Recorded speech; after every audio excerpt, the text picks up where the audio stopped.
വ്യാജരേഖ ചമച്ച കേസിൽ നടൻ ബാലയ്ക്ക് നോട്ടീസ് കിട്ടിയിരിക്കുകയാണ്. അന്വേഷണ ഉദ്യോഗസ്ഥന് മുന്നിൽ ഹാജരാകണമെന്ന് നിർദ്ദേശിച്ച എറണാകുളം സെൻട്രൽ പോലീസാണ് നോട്ടീസ് അയച്ചത്. അങ്ങനെ ബാല അമൃത സുരേഷ് വിഷയത്തിൽ നെക്സ്റ്റ് സ്റ്റെപ്പിലൂടെ കടന്നിരിക്കുകയാണ്. ബാലയുടെ അടുത്ത് ഈ ഒരു അന്വേഷണ ഉദ്യോഗസ്ഥന് മുന്നിൽ ഹാജരാകണമെന്ന് പറഞ്ഞുകൊണ്ട് നോട്ടീസ് അയച്ചിരിക്കുകയാണ്. സ്വന്തം മകളുടെ ഭാവി സുരക്ഷിതമാക്കേണ്ട ഇൻഷുറൻസ് തുക അത് വിഡ്രോ ചെയ്യുകയും, അതായത് ഒരിക്കലും ആ ഒരു മകൾക്കല്ലാതെ ആർക്കും വിഡ്രോ ചെയ്യാൻ പറ്റില്ല എന്നൊക്കെ നിയമമൊക്കെ ഉണ്ടായിരുന്നു, അല്ലെങ്കിൽ അങ്ങനെ ആ രീതിയിലായിരുന്നു കേസ് പൊയ്ക്കൊണ്ടിരുന്നത്. അത് വിഡ്രോ ചെയ്യും, ഇയാൾ തന്നെ വിഡ്രോ ചെയ്യും. പിന്നീട് എല്ലാവരുടെയും മുന്നിൽ വന്നിട്ട് ഇയാൾ അഭിനയിച്ച് കാണിച്ചിരിക്കുന്ന നാടകീയ രംഗങ്ങളും കാര്യങ്ങളൊക്കെ അറിയില്ല. പിന്നെ ഒരു കേസിൻ്റെ കാര്യത്തിൽ ഈ ഒരു ഫയലിനകത്തൊക്കെ ആണെങ്കിൽ ഫോഴ്സറി ചെയ്യുക, അങ്ങനത്തെ കാര്യങ്ങളൊക്കെ ഉണ്ടായിരുന്നല്ലോ. എന്തായാലും ഞാൻ അതുമായിട്ട് ബന്ധപ്പെട്ട ആ ഒരു ന്യൂസ് ഇങ്ങോട്ട് ഞാൻ അങ്ങോട്ട് പ്ലേ ചെയ്യാം. വ്യാജരേഖ ചമച്ച കേസിൽ നടൻ ബാലയ്ക്ക് നോട്ടീസ് കിട്ടിയിരിക്കുകയാണ്. അന്വേഷണ ഉദ്യോഗസ്ഥന് മുന്നിൽ ഹാജരാകണമെന്ന് നിർദ്ദേശിച്ച എറണാകുളം സെൻട്രൽ പോലീസാണ് നോട്ടീസ് അയച്ചത്. മാർച്ച് 8 ഹാജരാകാനാണ് നിർദ്ദേശം. വിവരങ്ങളുമായി ഫസ്റ്റ് ഓഫ് ഓൾ ഞാൻ ഈ ഒരു ന്യൂസ് കേട്ടപ്പോഴത്തേക്കും ഞാനിങ്ങനെ കാക്കമെല്ലാം മലന്ന് പറക്കുന്നുണ്ടോ എന്ന് ഞാൻ ആകാശത്തോട്ട് ഇങ്ങനെ നോക്കി. കാര്യം എന്ന് വെച്ചാൽ ബാലയ്ക്ക് ഇതുപോലെ നോട്ടീസ് ഒന്നും അല്ലെങ്കിൽ പോലീസിന്റെ മുന്നിൽ ഹാജരാവണമെന്നൊക്കെ പറയുമ്പോഴത്തേക്ക് ഇയാളുടെ ഇൻഫ്ലുവൻസും കാര്യങ്ങളൊക്കെ എവിടെ പോയി? കാര്യം ഞാൻ മുമ്പും വീഡിയോക്കകത്ത് പറഞ്ഞത്, അതായത് ഒരു കോടതിയിൽ നടക്കുന്ന ഒരു കേസ്, നിയമത്തിന്റെ കീഴിൽ വരുന്ന ഒരു സംഭവത്തിനെ തിരിമറി കാണിക്കാനെ കൊണ്ട് ഇയാൾക്ക് പറ്റിയിട്ടുണ്ടെങ്കിൽ എത്രയും വലിയൊരു ക്രിമിനലാണെന്ന് നിങ്ങളൊന്ന് ആലോചിച്ച് നോക്കുക, അല്ലെങ്കിൽ എത്രത്തോളം വലിയ ഇൻഫ്ലുവൻസ് ഉള്ള ഒരു വ്യക്തിയാണെന്നുള്ള ആലോചിക്കുക. അയാൾക്കെതിരെ നോട്ടീസ് വന്നിട്ട് മാർച്ച് 8 മുന്നേ ഹാജരാവണമെന്നൊക്കെ പറയുമ്പോഴത്തേക്കിന് ഇയാൾ ഇനി ഹാജരാവോ? ഇനി അതൊക്കെ മുകളിൽ നിന്ന് ഇയാൾക്ക് ഇനി ഉത്തരവ് വരുമോ? ബാലയുടെ മുൻ ഭാര്യയും ഗായികയുമായ അമൃത സുരേഷിന്റെ പരാതിയിലായിരുന്നു ബാലയ്ക്കെതിരെ പോലീസ് കേസെടുത്തിരുന്നത്. ബാല വ്യാജരേഖ ചമച്ചു എന്നുള്ളതായിരുന്നു അമൃതയുടെ പരാതിയായിട്ടുണ്ടായിരുന്നത്. അത് ഇവരുടെ വിവാഹമോചന സമയത്ത് നൽകിയ എഗ്രിമെന്റിൽ അതിന്റെ 5-ാം പേജിൽ ബാല തിരുത്തൽ വരുത്തി അത് ഹൈക്കോടതിയിൽ സമർപ്പിച്ചു എന്നുള്ളതായിരുന്നു അമൃത സുരേഷിന്റെ പരാതി. ഈ പരാതിയുടെ അടിസ്ഥാനത്തിൽ എറണാകുളം സെൻട്രൽ പോലീസ് കേസെടുക്കുകയായിരുന്നു. അന്ന് ഈ രേഖകൾ സെൻട്രൽ പോലീസ് പരിശോധിക്കുകയും ആ പരാതിയിൽ കഴമ്പുണ്ടെന്ന് മനസ്സിലാക്കുകയും ചെയ്തു. കേട്ടില്ലേ, പരാതിയിൽ കഴമ്പുണ്ട് എന്നുള്ള രീതിയിൽ അന്ന് ആരൊക്കെയോ വന്ന് പറയുന്നതായിട്ട് കേട്ടോ. അതായത് സ്വന്തം മക്കളെയും കൊണ്ട്, അല്ലെങ്കിൽ ഈ പറയുന്ന പോലെ പൈസ തട്ടിയെടുക്കാനെ കൊണ്ട് ബാലയുടെയും കോഹ്ലിയുടെയും ഈ ഒരു സുരക്ഷിതമായിട്ടുള്ള, അല്ലെങ്കിൽ ഇവരുടെ ഹാപ്പി അടിപൊളിയായിട്ടുള്ള ഒരു ജീവിതം കണ്ടിട്ട് അസൂയം കുശുമ്പം തോന്നിയിട്ടാണ് ഇപ്പം അമൃത സുരേഷ് ഇങ്ങനെ വന്നേക്കുന്നത്. ആ സ്വന്തം മകൾ പാപ്പു എന്ന് പറയുന്ന ആ ഒരു കുഞ്ഞിനെ അവർ എത്രയോ രീതിയിൽ, അല്ലെങ്കിൽ എത്ര മോശമായിട്ടാണ് കുറെ ആൾക്കാർ വ്യാഖ്യാനിച്ചേക്കുന്നത്. അത് സ്വന്തം തന്തേനെ വേണ്ട, തന്തയുടെ പണം മാത്രമായി എന്നൊക്കെ പറഞ്ഞുകൊണ്ട്, സ്വന്തം മക്കളെ ഉണ്ടാക്കാൻ അറിയാമെങ്കിൽ നോക്കാൻ പറ്റണം, നോക്കാൻ അറിയത്തില്ല ഉണ്ടാക്കാൻ നിൽക്കല്ലേ. ഓക്കെ, എന്നിട്ട് ഇയാൾ ഇത്രയും വലിയ കാണിച്ചപ്പോൾ അയാളെ സപ്പോർട്ട് ചെയ്തിട്ട് നിൽക്കുന്ന കുറേ ആൾക്കാർ. ഓക്കെ, ഇപ്പം ഇതിന് കഴമ്പുണ്ടെന്ന് മനസ്സിലായതുകൊണ്ടാണ് ഇങ്ങനെ ഒരു കേസായിട്ട് മുന്നോട്ട് പോകുന്നത്. ഇനിയെങ്കിലും ആരെങ്കിലും വിശ്വസിക്കുക. ബാലയോട് ഇനി പറയുന്ന അസൂയയും കുശുമ്പൊക്കെ തോന്നിയതിന്റെ പേരിലാണെന്ന് പിന്നെയും പറഞ്ഞോണ്ട് ആൾക്കാർ വരണം കേട്ടോ. തുടർന്നായിരുന്നു ബാലയ്ക്കെതിരെ കേസെടുത്തത്. എന്തായാലും ഈ കേസിന്റെ അടിസ്ഥാനത്തിലാണ് ബാലയ്ക്ക് ഇപ്പോൾ പോലീസ് നോട്ടീസ് അയച്ചിരിക്കുന്നതും. മാർച്ച് 8 എറണാകുളം സെൻട്രൽ പോലീസിന് മുന്നിൽ ഹാജരാകാനാണ് ബാലയോട് ആവശ്യപ്പെട്ടിരിക്കുന്നത്. കേസിന്റെ ആവശ്യവുമായി ബന്ധപ്പെട്ടുകൊണ്ട് ബാലയെ ചോദ്യം ചെയ്തേണ്ടതുണ്ടെന്നും അന്വേഷണ ഉദ്യോഗസ്ഥന് മുന്നിൽ ഹാജരാകണമെന്നും ആവശ്യം. ഏതായാലും ബാല ഈ നോട്ടീസ് കിട്ടിയിട്ട് ഇതുവരെ പോലീസിനോട് തിരിച്ച് പ്രതികരിച്ചിട്ടില്ല എന്നാണ് മനസ്സിലാക്കാൻ കഴിയുന്നത്. പോലീസിനോട് മാത്രമല്ല, ഇവിടെ മറ്റേ വേറെ എന്താണ്ടൊക്കെ ഇയാൾ വന്ന് വീടിക്കകത്ത് പറയുന്നുണ്ടായിരുന്നല്ലോ. അതായത് ഞാൻ ഇപ്പോൾ ഒന്നും പറയുന്നില്ല, കോടതിയായിട്ട് ബന്ധപ്പെട്ട കാര്യമാണ്, കോടതിയോട് എനിക്ക് റെസ്പെക്ട് ഉണ്ട്, അതുകൊണ്ട് ഞാനൊന്നും എനിക്ക് നിങ്ങളുടെ മുന്നിൽ ഒന്നും പറയാൻ പറ്റൂല എന്ന്. എന്ത് പോലീസുകാരോട് പോലും ഇയാൾ പ്രതികരിക്കുന്നില്ല. കാര്യം ഇയാൾക്കറിയാം ഇയാളുടെ ഭാഗത്ത് തെറ്റുണ്ട്. ഇല്ലേ, തെറ്റില്ലാത്ത ഒരാളാണെങ്കിൽ ഈ പ്രതികരിക്കാൻ എന്താണ് പ്രശ്നം? എന്താണ്? എന്നിട്ട് കുറേ ആൾക്കാർ ഇയാൾ മറ്റേ കോടതിയോട് അത്ര റെസ്പെക്ട് ഉള്ളതുകൊണ്ട് എനിക്ക് അധികം ആരും ഒന്നും മിണ്ടാൻ പറ്റില്ല എന്ന് പറയുമ്പോൾ അത് നമ്പി നിൽക്കുന്ന കുറേ എണ്ണങ്ങൾ. അപ്പോഴും അവരൊന്നും ആലോചിക്കുന്നില്ല, ഈ കോടതിയിൽ നടന്ന കേസിന്റെ സാധനമാണ് ഇയാൾ ഈ തിരിമറി കാണിച്ചേക്കുന്നത്. അത്രത്തോളം റെസ്പെക്ട് ഉള്ള ഒരാളാണ് കോടതിയോട്. ഓക്കെ, മാത്രമല്ല ഈ 8-ാം തീയതിക്കുള്ളിൽ ബാല ഹാജരായില്ലെങ്കിൽ മറ്റു നടപടികളിലേക്ക് പോകാൻ തന്നെയാണ് സെൻട്രൽ പോലീസ് തീരുമാനിച്ചിരിക്കുന്നത്.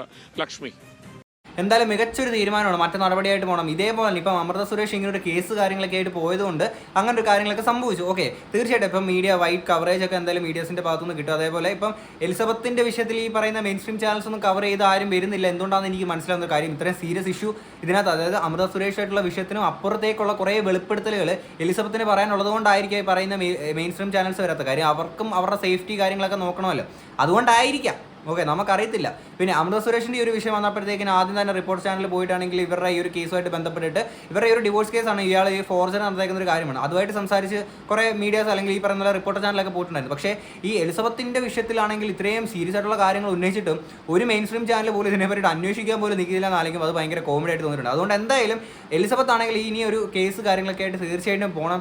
ഇനിയും ഇപ്പം മുമ്പ് ആ ഒരു ചെകുത്താൻ്റെ ഒരു വോയിസ് ക്ലിപ്പ് ഞാൻ മൂപ്പനായിട്ട് സംസാരിക്കാൻ ഞാൻ കഴിഞ്ഞ വീഡിയോക്കകത്ത് വെച്ചുള്ളതാണ്. അതായത് ഈ പറയുന്ന പോലെ കേസുമായിട്ട് മുന്നോട്ട് മുന്നോട്ട് പോകുമ്പോൾ അവിടെ കോംപ്രമൈസ് എന്നുള്ള രീതിയിൽ അടിച്ച് വിടുകയാണ്, അല്ലെങ്കിൽ ഈ പറയുന്ന പോലെ കേസുമായിട്ട് മുന്നോട്ട് പോകാൻ പറ്റാത്ത രീതിയിലുള്ള ചില സാഹചര്യങ്ങൾ ഇയാൾ തന്നെ ക്രിയേറ്റ് ചെയ്യണമെന്നൊക്കെ മുമ്പ് ഈ പറഞ്ഞ പോലെ ചെകുത്താൻ പറഞ്ഞുകൊണ്ടായിരുന്നു എലിസബത്തിൻ്റെ ഇതാണ് അവസ്ഥ എന്നൊക്കെ പറഞ്ഞുകൊണ്ട്. ഇനി അങ്ങനെ നിൽക്കരുത്. കാര്യം കയ്യിൽ കുറച്ച് തെളിവുകളും കാര്യങ്ങളൊക്കെ എന്തായാലും തീർച്ചയായിട്ടുണ്ടാവുമല്ലോ. അത് വെച്ചിട്ട് ഒരു ലീഗലി ഒരു കംപ്ലൈൻറ്റ് കാര്യങ്ങളൊക്കെ ആയിട്ട് തീർച്ചയായിട്ടും പോവുക. കാര്യം ഇനി അത് വെയിറ്റ് ചെയ്ത് നിൽക്കേണ്ട ഒരാവശ്യവുമില്ല. എന്തായാലും ജീവിതത്തിനും ഭീഷണിയാണ് അയാൾ എന്നുള്ള രീതിയിൽ നിങ്ങൾ നിരന്തരം പറയുന്നുണ്ട്. ഇനി അത് വെയിറ്റ് ചെയ്ത് നിൽക്കേണ്ട ആവശ്യമില്ല. തീർച്ചയായിട്ടും അങ്ങനെ ഒരു കംപ്ലൈൻറ്റ് കാര്യങ്ങളൊക്കെ ആയിട്ട് ലീഗലി നിങ്ങൾ മൂവ് ചെയ്യുക.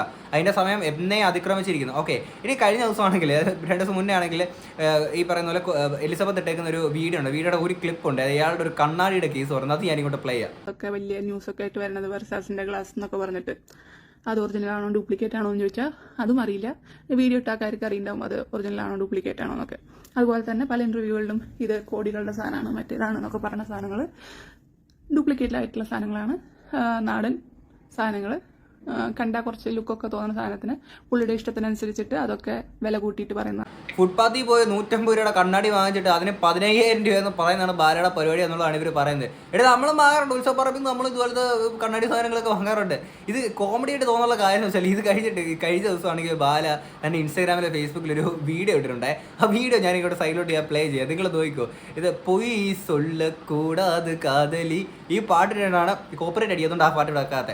ഓക്കെ, ഈ പാട്ടിട്ടിട്ടാണ് ഇയാൾ മറ്റേ കോമാളി വേഷം കെട്ടിയിട്ട് കോയിലെ വിളിച്ചുകൊണ്ട് വന്നിട്ട് കണ്ണാടി തരുന്നത്, കണ്ണാടിയുടെ പരസ്യം ഇത് അറിയാൻ വല്ലതുകൊണ്ട് വയ്ക്കുക. എന്നിട്ട് ഇതിൻ്റെ താഴെ ക്യാപ്ഷൻ ഇയാൾ ഇട്ടേക്കുന്നതാണ്. ക്യാപ്ഷൻ ഞാൻ ഇങ്ങോട്ട് വായിക്കാം. Duplicate or original, keep your standards dear, we understand your agony, never let go of your mind.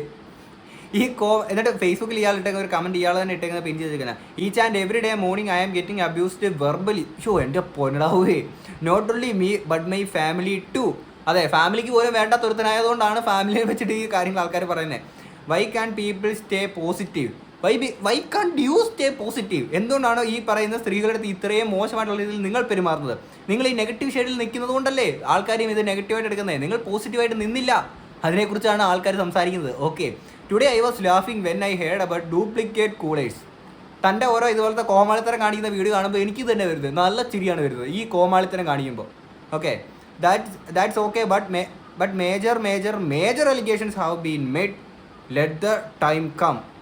Okay, എന്തായാലും ടൈം ആയല്ലോ, ടൈം ആകെയാ. അമൃത സുരേഷ് ആയിട്ടുള്ള ഒരു വിഷയത്തിൽ ടൈം ആകെയാ. പോലീസുകാരുടെ അടുത്ത് പോലും ഇതുവരെ പ്രതികരണം നിങ്ങൾ അറിയിച്ചിട്ടില്ല. കോടതിയോട് അത്രയും ബഹുമാനമുള്ളൊരു വ്യക്തി കാര്യങ്ങളൊക്കെ. ഓക്കെ, ഇനി എനിക്കിവിടെ പറയേണ്ടുന്ന മെയിൻ കാര്യം എന്ന് വെച്ചാൽ ഇതൊന്നുമല്ല. ഇതിനും സപ്പോർട്ടുമായിട്ട് ഇതിൻ്റെ കമൻറ്റ് ബോക്സ് എനിക്ക് മനസ്സിലാക്കാൻ സാധിക്കുന്നില്ല. How can somebody behave like this? എനിക്ക് മനസ്സിലാവുന്നില്ല. എനിക്ക് ഏത് രീതിയിലും ചിന്തിച്ചിട്ട് മനസ്സിലാവുന്നില്ല ഇവരെങ്ങനെയാണ് ഈ ബാലനെ ഇങ്ങനെ സപ്പോർട്ട് ചെയ്യാൻ ഇവർക്ക് പറ്റുന്നുള്ളത്. ഒന്നുകൂടെ കമൻസ് ഞാൻ ഇങ്ങോട്ട് വായിക്കാവേ. പറഞ്ഞ കള്ളങ്ങൾ എല്ലാം വരട്ടെ, കഷ്ടം തന്നെ. ഇങ്ങനെ കള്ളം പറഞ്ഞു ഒരു ആളെ ഇത്രയും പറഞ്ഞവരോട് ആണ് ഇത്രയും പറഞ്ഞവരോടാണ് Bala bro. Only support you bro. ലവും ഫയറും ഒക്കെ ഇട്ടിട്ട് keep going. Queen of king ഇട്ടേക്കുന്ന ഒരു കമൻറ്റാണ്, കീപ് ഗോയിങ്. ഇത് ഏത് കിങ്ങിൻ്റെ ക്യൂനാണെന്ന് അറിയത്തില്ല. ഏതെങ്കിലും ഒരു അപരാധിച്ച കിങ്ങിൻ്റെ ഏതൊരു അപരാധിച്ച ക്യൂനാണെന്നുള്ളത് നമുക്ക് മനസ്സിലായി. കാര്യം അല്ലെങ്കിൽ ഇതുപോലെ ഇയാളെ സപ്പോർട്ട് ചെയ്തിടത്തില്ലല്ലോ ഇവിടെ. ഒരു ലേഡി തൻ്റെ അവസ്ഥകൾ മൊത്തം പബ്ലിക്കിലെന്ന് പറഞ്ഞിട്ടും ബാല അണ്ണ ഉയർ ഈ പാണ്ടി കരിമ്പാലേനെ തമിഴ്നാട്ടിലോട്ട് എന്നേ പറഞ്ഞു വേണ്ട സമയം കഴിച്ച് ഈ കവടം കാണാൻ കിടന്ന് അപരാധിച്ചാൽ പോരെ. ഇവിടെ ഓൾറെഡി ഈ പറയുന്ന കേരളത്തിൽ ഒരുപാട് ദുരന്തങ്ങൾ ഓരോ ദിവസം സംഭവിക്കുന്നുണ്ട്. വെഞ്ഞാറമൂടിലെ കേസ്, ഷഹബാസിൻ്റെ കേസ്, ഇപ്പോൾ തൊട്ടടുത്ത ആ ഒരു ഷൈനിയുടെ ആ ഒരു കേസ്, അങ്ങനെ ഒരുപാട് ദുരന്തങ്ങൾ സംഭവിക്കുന്നുണ്ട്. ഇതുപോലൊരു ദുരന്തത്തെ കൂടെ നമുക്കിനി താങ്ങാൻ വയ്യടേ. എന്തായാലും ഇതിനെപ്പറ്റിയുള്ള നിങ്ങളുടെ അഭിപ്രായങ്ങൾ തീർച്ചയായിട്ടും കമൻറ്റ് ബോക്സിൽ പറയാം. നമുക്ക് അടുത്തൊരു വീഡിയോ ആണ്. ശരി, ബൈ.